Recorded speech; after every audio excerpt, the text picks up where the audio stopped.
When I first married Sarah, I thought we had built the perfect life. We had a comfortable home, stable finances, and our daughter, Emily, who was the center of my world. But somewhere along the way, things changed. Sarah grew distant, and Emily, who had always been sweet and caring, started acting cold. I told myself it was just stress or the natural growing pains of life, but I had no idea that both of them were secretly plotting something that would shake my world to its core. It started with subtle hints.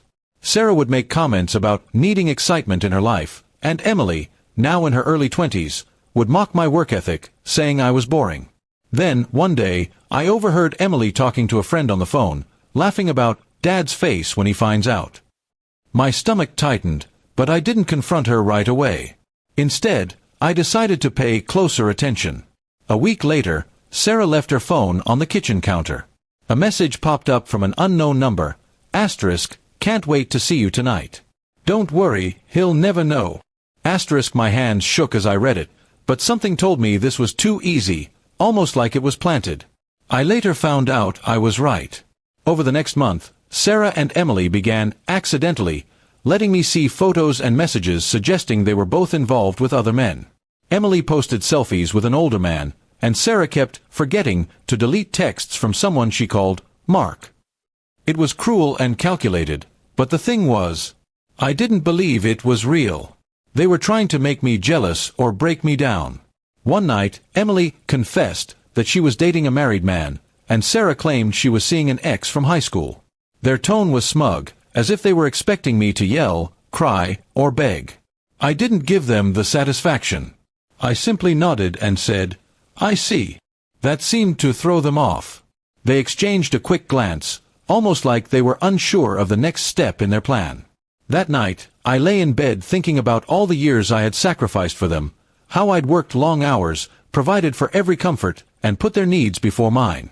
If they wanted a reaction, I'd give them one, but on my terms. And it wouldn't be the reaction they were hoping for. The next morning, I called my lawyer. Quietly, I began moving assets into a trust under my name only. I froze our joint accounts, rerouted my salary to a new bank, and started preparing divorce papers. Meanwhile, I acted like nothing was wrong. I smiled at dinner, made small talk, and even agreed to take Sarah out for a date night. 2 weeks later, I set my plan in motion.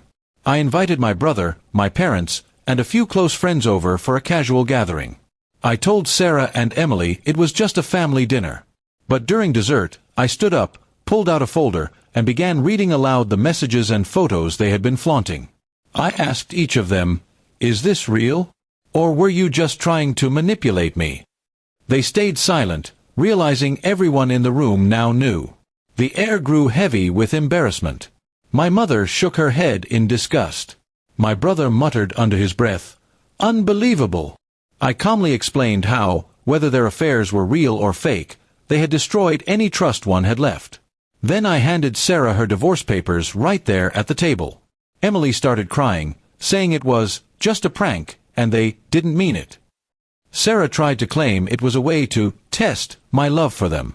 But the damage was already done. I told them I no longer wanted either of them in my home, and that they'd have to find somewhere else to live. Within a week, Sarah moved in with her sister, and Emily went to stay with a friend. They were shocked when they realized they had no access to my money, no car in their name, and no claim on the house. My lawyer had made sure of that. Months later, I heard through mutual acquaintances that both of them were struggling financially. Sarah's sister eventually kicked her out, and Emily dropped out of college because she couldn't afford tuition. Part of me felt sorry for them, but not enough to undo what I had done. They had played a game, and they lost. As for me, I found peace in solitude. I reconnected with old friends, started traveling, and finally began living for myself. The hurt they caused didn't vanish overnight, but each day I reminded myself, they had underestimated me, and I had turned their scheme into their downfall. Sometimes, people think they're smarter than you. They think they can toy with your emotions and control the narrative. But if you stay calm, observe, and strike at the right moment, you can walk away with everything, while they're left with nothing.